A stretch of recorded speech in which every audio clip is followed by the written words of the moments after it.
Gracias, Alejandra. Gracias, Jenny. Estamos aquí con nuestro invitado, el licenciado Efraín Díaz Arribiaga, diputado del 82 al 86, luego que regresamos al orden democrático, después de la constituyente del 80, elecciones del 81, ahí participó la democracia cristiana y el licenciado Díaz Arribiaga fue diputado al Congreso Nacional, periodo 82-86.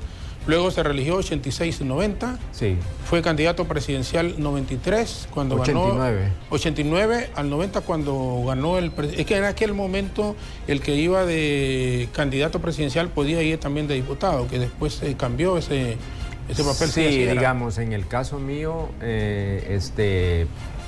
iba de candidato presidencial, a la vez estaba postulado para el Parlamento Centroamericano. Se podía en aquel momento. En aquel momento habían cambiado muchas cosas. Fue diputado del 91 al 96. Del 91 al 96. Al Parlamento Centroamericano. Bueno, primero darle la bienvenida, Lic. Gracias, por un placer. Bueno, gracias por invitarme a su programa. Todo lo contrario. Bueno, gracias a usted por acompañarnos. Siempre es muy fino, muy especial. Y nos agrada, sobre todo, el otro día que nos encontramos con su esposa y mi familia también, hablábamos de los momentos tan difíciles que les tocó vivir en aquel instante, el criticar, por ejemplo, la institución militar. Y cuando digo criticar, cuestionar algunas de sus acciones, no era común y se corrían riesgos enormes.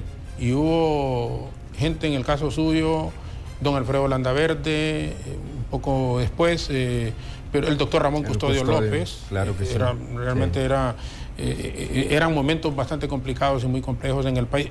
Una situación que estamos viviendo ahora, pero en la actividad política propiamente, pero sí es una situación muy difícil también que estamos enfrentando ahora, licenciado. Sí, indudablemente que hay aspectos de la década esa de los 80 que quizás muchas nuevas generaciones no la conocen a fondo, que fueron muy críticas también para Honduras, sobre todo porque se trataba del periodo de transición de gobiernos militares a la democracia. Sí.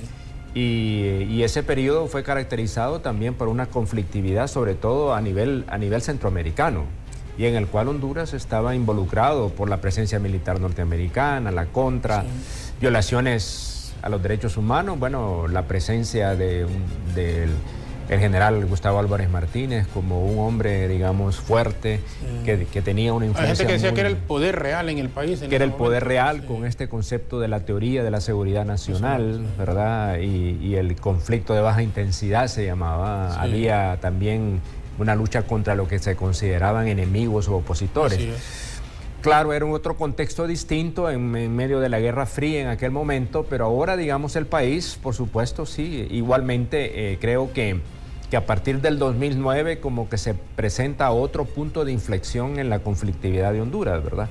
Con este tema del golpe de Estado, por un lado, después las elecciones también cuestionadas del 2013 y después ahora todavía mucho más con esto del 2017. Entonces asistimos, yo lo he señalado, a una crisis que no solamente es política, sino que también es institucional, Jorge, por la debilidad de todas las instituciones del Estado hondureño y el debilitamiento del Estado de Derecho, que son elementos que pesan no solamente sobre lo político, sino que también sobre lo económico.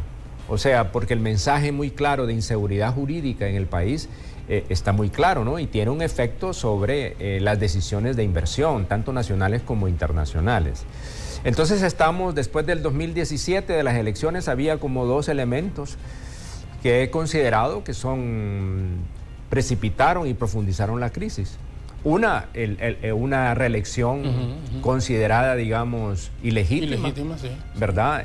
Con una decisión de la Sala Constitucional que no modificaba la Constitución de la República. Eso solo permitía hablar de la reelección que era exactamente, el 239, pero la Constitución del país quedaba intacta, o sea, pues que el tema ese estaba fuera de consideración, pero se fue a un proceso inédito en ese sentido, que por primera vez un presidente de la transición a la democracia, digamos en el 82, estaba buscando la reelección.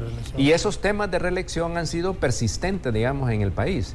Pero nunca se había materializado. Es decir, nunca se había materializado. El que estuvo más cerca fue el presidente Zelaya, pero se le dio el mismo día que iba a hacer la consulta el golpe de Estado. Hay gente que dice, bueno, pero si no se le hubiese dado el golpe de Estado, el hombre consume Pero eso es utópico, es decir, como pudo haberse dado, pudo que no, porque nunca se materializó, pues. O sea, él no siguió, al final él no siguió, y este presidente sí, pues. Claro, este se logró por una vía que a todas luces no es legal, ¿verdad? Sin embargo, se hizo, ¿verdad? Entonces, eso es lo que le decía a usted, que me parece que es necesario reconstruir en el país.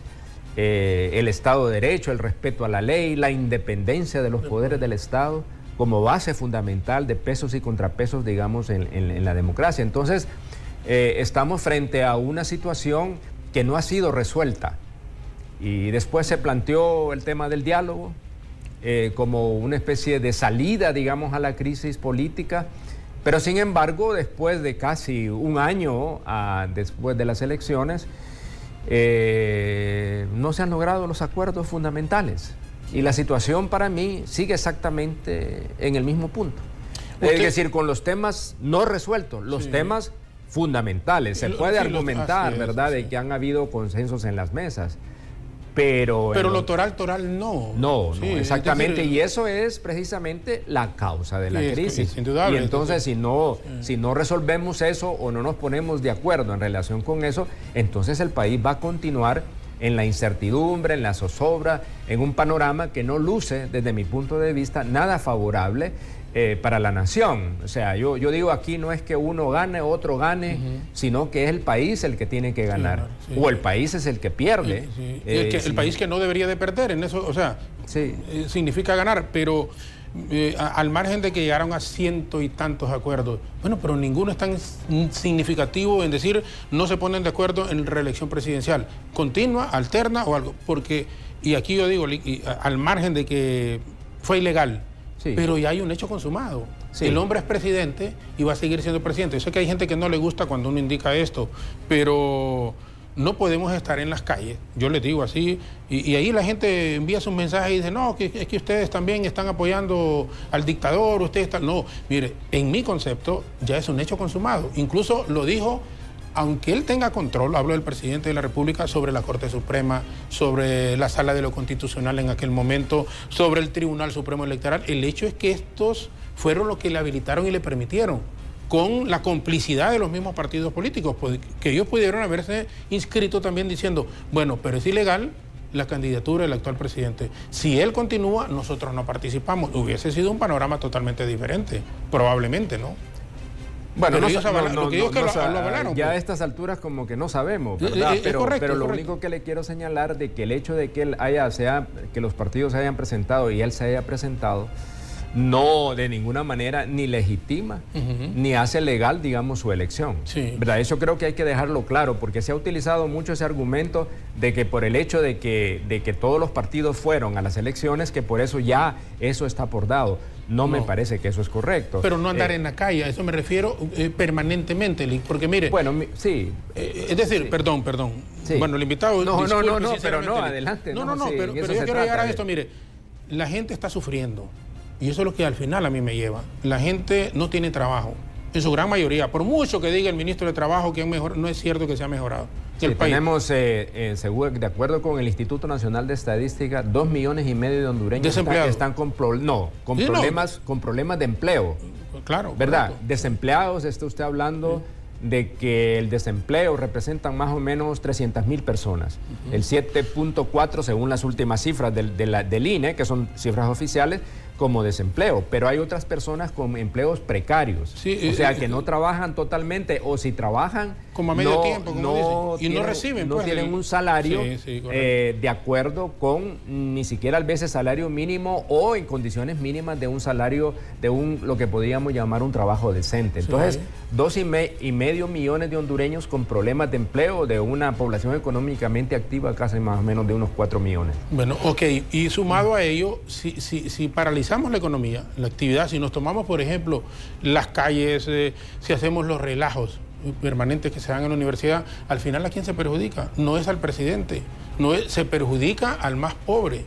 Y ese es el problema donde uno quiere llegar, porque cuando hay a los negocios, por ejemplo, que quiebran vidrios, que hacen, esa gente tiene seguros.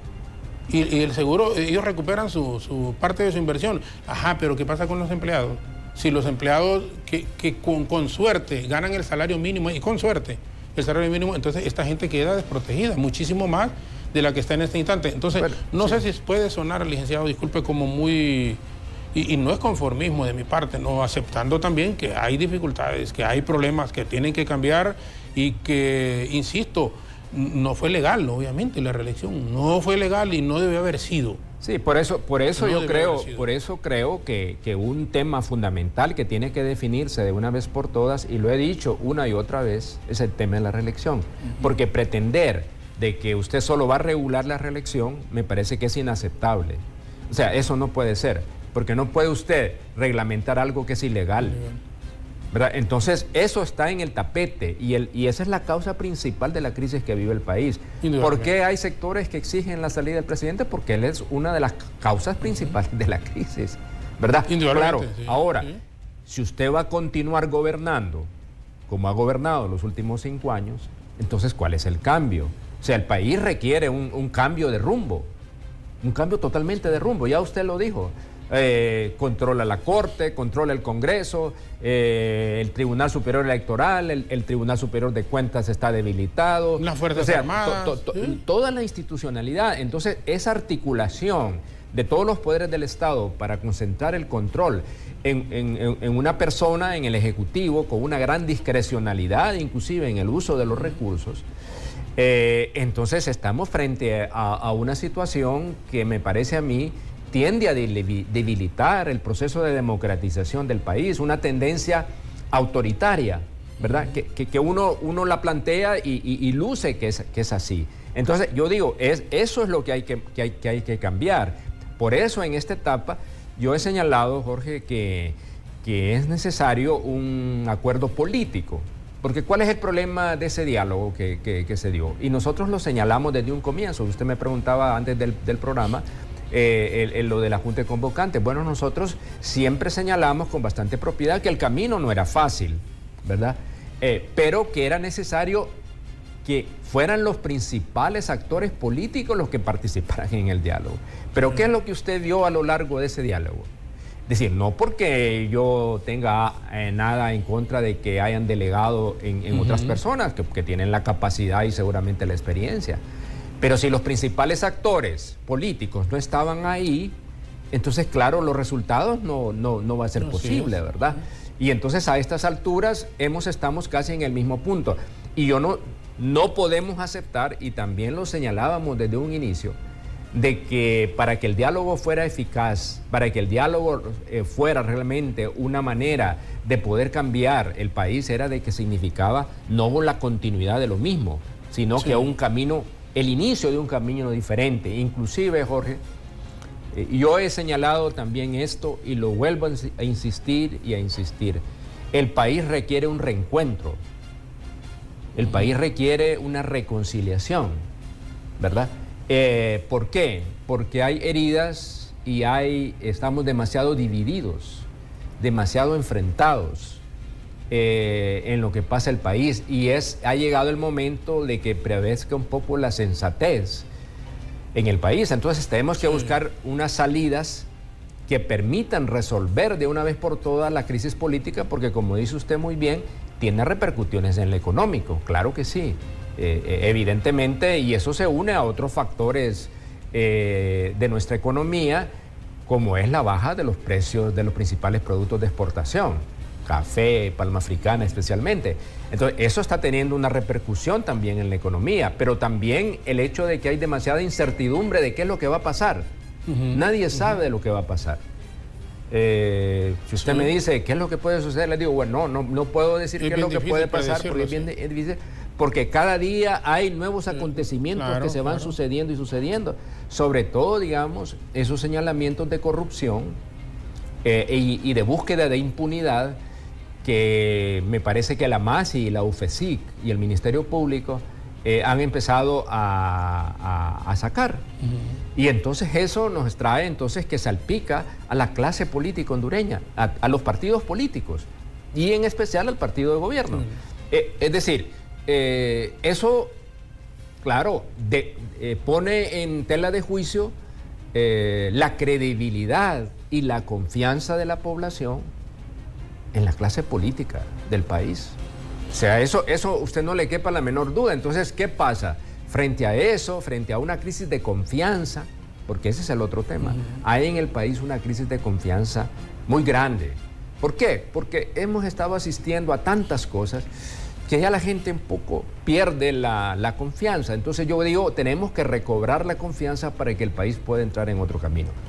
Yo sé que estas cosas, plantearlas, a veces son fáciles, las salidas son las que no son fáciles. Correcto. Sí, sí. Porque requiere, como digo yo, madurez política, requiere seriedad, requiere sensatez y anteponer cualquier intereses particulares o de grupo a los intereses de la nación. Pero el gran problema de las actuales dirigencias de los partidos políticos y también, digamos, de quienes rigen el país es que han puesto sus intereses encima de los intereses nacionales. Y cuando usted hablaba, licenciado, de reconciliación es muy importante porque, mire, un seguidor de Libre no puede ver ni en pintura, como dicen, a un cachureco. No, claro. Y viceversa. Un cachureco mira uno de Libre y las redes sociales es un vivo ejemplo. Sí.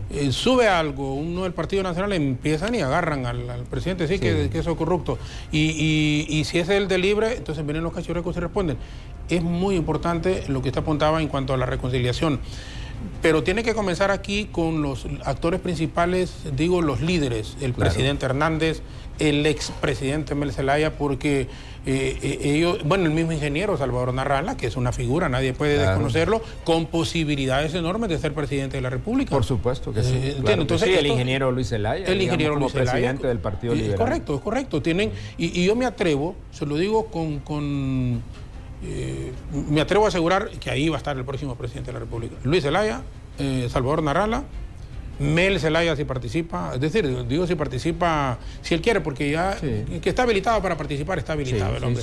Entonces, salvo alguna situación, yo no creo, si usted me pregunta ahorita, que el Partido Nacional vaya a ganar un proceso de elecciones, pero ahorita.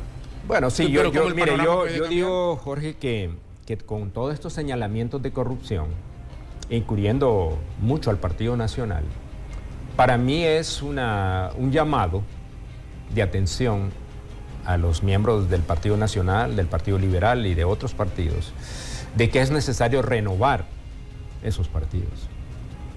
El surgimiento de unos nuevos liderazgos que permitan, digamos, la conducción diferente de esos partidos. Ya para mí, toda esta gente que de alguna manera u otra han sido señalados, ya sea que al final se demuestre que fueron inocentes o no, bueno, pero bueno, ese es un proceso que tiene que venir.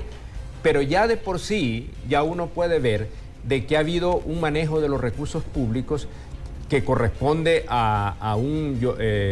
señalábamos ayer en un foro en el CEDO sobre el tema de la corrupción y los sistemas de blindaje frente a la corrupción. Y ahí señalaba en el documento, y yo lo reafirmé eso, el Estado patrimonialista. Eso quiere decir que la conducción de la política de manera tradicional es convertir los bienes públicos en apropiación privada para su abuso y su uso. Y eso es lo que hemos estado viendo en lo que ha pasado. Y los señalamientos que ha hecho la MAS y la UFESIP, pues me parece que nos han planteado y han desnudado el sistema ya de corrupción que existe en el país y donde están involucrados partidos políticos, sobre todo y especialmente, aunque también hay señalamientos de algunos del sector privado, que tal vez no están ahí, pero bueno, hay problemas de otra naturaleza hasta ahí. Entonces, eso es parte de lo que está planteado acá y que requiere, por supuesto, esa salida. Usted señalaba con preocupación lo de las movilizaciones. Yo digo que la gente tiene el derecho de poder movilizarse. Y yo lo que puedo anotar, y coincido con usted, de que tiene que ser movilizaciones pacíficas, ¿verdad? Es decir, porque, mire, hay mucha insatisfacción. Pero sin perjudicar a los demás. Sí, exactamente. Yo digo, hacerlo, bueno, esto sucedió, digamos, en Estados Unidos durante la lucha por los derechos civiles de la población de afrodescendiente de Estados Unidos con Martin Luther King. Había movilizaciones y manifestaciones pacíficas. O en Sudáfrica con Nelson Mandela, lo vimos también en la India. O sea, hay eso, claro, hay veces se desbordan estas cosas y viene la violencia. ¿verdad? Sí. Bueno, estamos viendo lo que está pasando en Francia en este momento, ¿verdad? Hay una insatisfacción con lo que está pasando ahí, entonces la gente se manifiesta, sobre todo, digamos, la clase trabajadora, los jóvenes, que son muy afectados, por ejemplo, los jóvenes sobre todo. Entonces digo, es esta problemática, Jorge, y creo que los niveles de conflictividad no van a disminuir en el país si no encontramos una verdadera salida. Ya sea, cualquiera que sea, yo digo, tiene que ser una salida negociada. Con todos estos actores, es decir, con todos estos actores. Si significa que un escenario puede ser la salida del presidente, bueno, claro, puede ser. O sea, no digo que sea esa necesariamente, pero creo que hay que considerarla, porque también el problema es que esos señalamientos de corrupción han llegado casi hasta ahí. Ahí cerca, sí que has llegado. Sí, tengo el hermano, pues. Sí, exactamente. Entonces digo, en otro país hubiera habido una moción, digamos, bueno, en el Congreso de falta de confianza y tener que renunciar. Por ejemplo, mire el caso de la primera ministra de Inglaterra con este tema de la Brexit. Ya ella anunció la posibilidad de ya su salida prematura, precisamente porque no ha logrado, digamos, el consenso, no solamente en su partido, sino que a nivel de Inglaterra respecto a la decisión de la salida de Inglaterra de la Unión Europea. Entonces, eso le da a usted la idea de lo que significa tener presente que el país es primero. Sí, que está muy por encima de un país. Y entonces ella está pensando seriamente que a lo mejor su salida facilita la búsqueda de las salidas. Entonces, eso yo creo que no es que es ganar o perder, yo no lo veo así, sino que es, creo, la decisión que corresponde en un momento de crisis que el país tiene, y tenemos varios ejemplos en diferentes lados. Bueno, hasta el Papa Benedicto XVI, ¿verdad? Es decir, si vamos a tener algo, o sea, renuncia, ¿por qué? Porque ya su papado llegaba a un punto de crisis que sintió que era necesario su salida. Y nombran un papa de transición, prácticamente. Un papa de transición, digamos, con una visión que le da otro giro a la iglesia, como fue con Juan XXIII. Sí, en su momento. Es decir, claro, el país requiere una renovación, y eso es lo que yo he venido planteando, ¿verdad? Yo no tengo nada particular contra nadie, aunque aquí, como usted señalaba al principio, en Honduras, los adversarios o los que disentimos somos enemigos. Y no es así. Y no es así. Entonces, eso es lo que tenemos eso es lo que tenemos que ir realmente modificando, lo que muchos han señalado, la falta de una cultura democrática, ¿verdad? Y la necesidad de una ciudadanía activa. Cuando decimos el tema de las movilizaciones de la población pacífica, es que los ciudadanos tienen que tomar un papel mucho más protagónico, sí. Y yo he señalado, Jorge, respecto al tema del diálogo, volviendo a eso, que hay temas sobre los que la gente se tiene que pronunciar. Yo digo, en la reelección, los políticos no se van a poner de acuerdo en eso. La segunda vuelta no se van a poner de acuerdo, porque el Partido Nacional... No le conviene ahorita. Sí, no le conviene ahorita, porque piensan de que la segunda vuelta puede significar de que ellos pierdan las elecciones. Claro. Pero ellos tienen que pensar de que el país evoluciona y la sociedad evoluciona, y que nosotros no podemos continuar eligiendo gobiernos de minoría. ¿Y sabe cuál es el problema, Malik? Que, por ejemplo, ahorita el Partido Nacional siente que no les conviene, pero si gana Libre o si gana el Partido Liberal después, van a sentir aquellos que no les conviene también. Entonces, aquí es donde solo piensan a cortísimo plazo y piensan en sus intereses, pero intereses como partido o como de un grupo cercano al líder del partido, porque ahorita también no es el Partido Nacional el que está gobernando, es una gente, el presidente con amigos, no era la verdad, pero... sí, o sea que no, digamos, yo he insistido también que en el caso particular del Partido Nacional hay muchos nacionalistas que no están de acuerdo. Claro, que están resentidos. O sea, claro, lo que pasa es que dada que usted lo conoce muy bien, ¿verdad? Sí. El Partido Nacional tiene una estructura muy vertical, muy graníticamente. Ellos pueden hablar, pero en privado. En privado, ¿verdad? Pero ya, digamos, en público sigan la línea. Enfrentarlo, No es así. ¿Tienen temores? Tienen temores. Miedos. Y yo se lo digo, ¿verdad? como dicen, con conocimiento de causa. Claro, entonces creo que ese... y no debe de ser así. Si uno lo ve que la evolución, digamos, de la sociedad y la política es esa. Sí. Y creo que si debemos gobernar con consensos... si usted toma la Constitución de la República, habla siempre de un gobierno de integración nacional y de unidad nacional.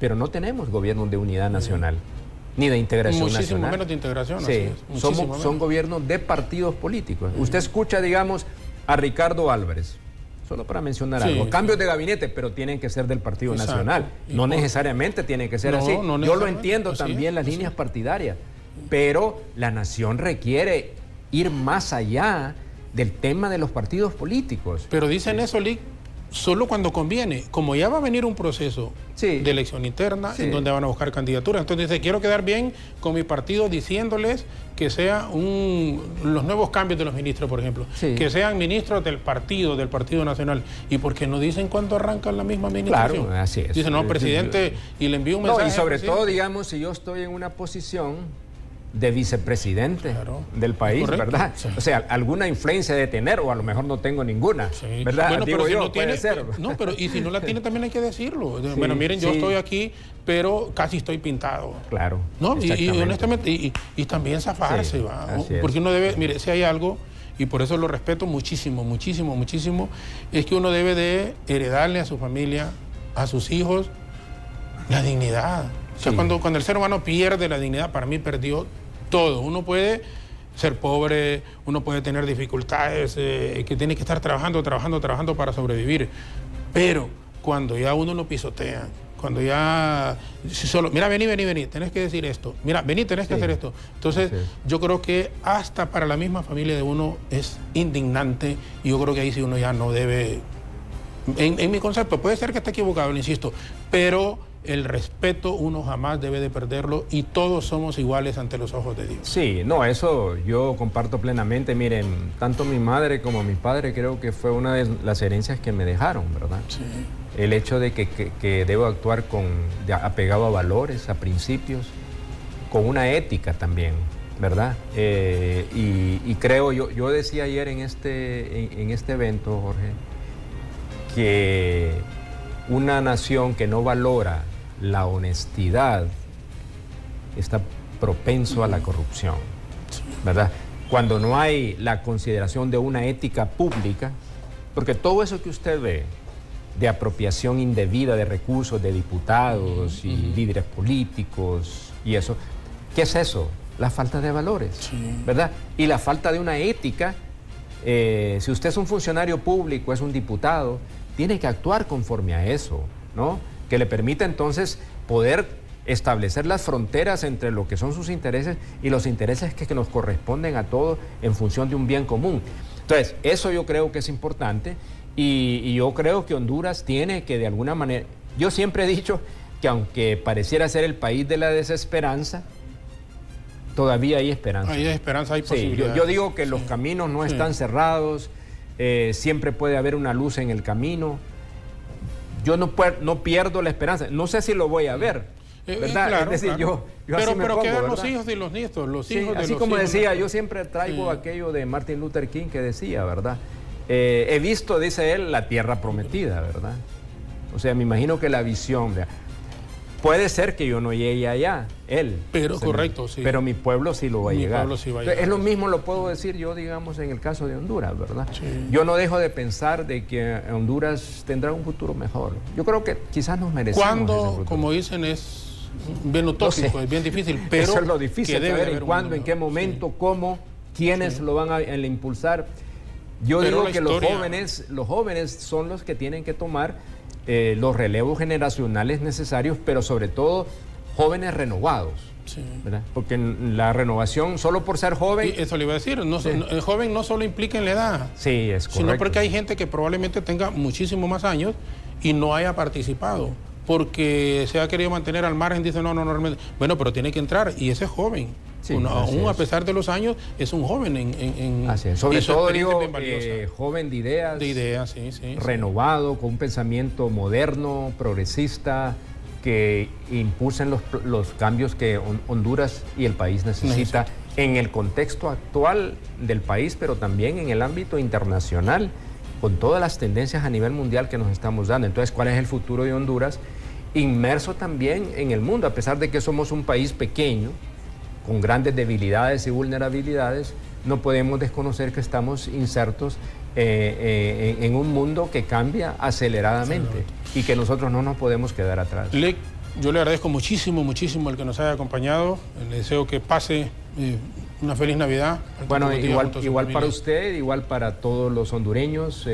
Yo quería aprovechar este espacio también, Jorgito, para decirle a los hondureños que no debemos perder la esperanza, aunque a ratos pudiéramos perderla y sentirnos, bueno, esto no hay camino. Pero como dice ya el poeta, ¿verdad? Antonio Machado, ¿verdad?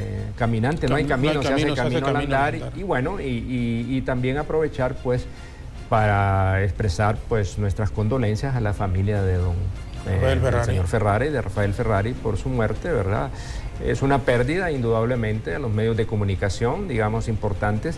Pero bueno, ese es el ciclo de la vida, ¿verdad? Y entonces yo creo que el ejemplo, como decía usted muy bien, debe servir entonces para que los que siguen puedan tomar nuevamente y que superen esto, ¿no? Y eso es que creo yo que es el camino a seguir. Así es que le agradezco mucho esta oportunidad. Bueno, no había tenido la oportunidad nuevamente de estar con usted. Y le agradezco mucho haber podido compartir en este canal y con los televidentes. Todo lo contrario. Y un buen amigo, Alden Cardona, que nos ha estado viendo siempre, nos recuerda, usted fue embajador de la ONU también, y me había dicho, representando al país, y estuvo en Alemania de embajador también. También, sí. También y todo. ¿Qué estamos hablando? ¿Fue en el gobierno de don Porfirio Lobo Sosa? De don Porfirio Lobo Sosa, digamos, del 2010 al 2012 estuve en Alemania y después me trasladaron a Ginebra, Suiza. Ahí estuve en el Consejo de Derechos Humanos. En Ginebra, en la ONU. Así es que, y fíjese que una iniciativa que tuve, que desafortunadamente no la continuaron, era para que Honduras aspirara a ser miembro permanente en el Consejo de Derechos Humanos, que nunca lo ha sido. Es un cargo, digamos, provisional. Pero la importancia de estar en ese foro, desde el punto de vista de Honduras, me pareció muy importante. Pero bueno, fue una grata experiencia en un momento difícil para Honduras, si usted lo conoce, el aislamiento internacional que teníamos. Y bueno, pensaron en ese momento que yo podía, en Alemania, por algunas afinidades también políticas con el gobierno de la señora Merkel, porque bueno, usted sabe que es un gobierno de la CDU, de la Democracia Cristiana Alemana, que yo podía, digamos, de alguna manera impulsar, pues, los intereses de la nación, que son ante todo los que nos debe guiar. Gracias. De nuevo. Muy amable. Gracias. Muchas gracias. Buen día y felicidades para usted y su familia y todo el equipo de ICA TV. Igualmente, el licenciado Efraín Díaz Arribillaga nos ha acompañado esta mañana en la conversación que habitualmente tenemos en el noticiero. Jenny.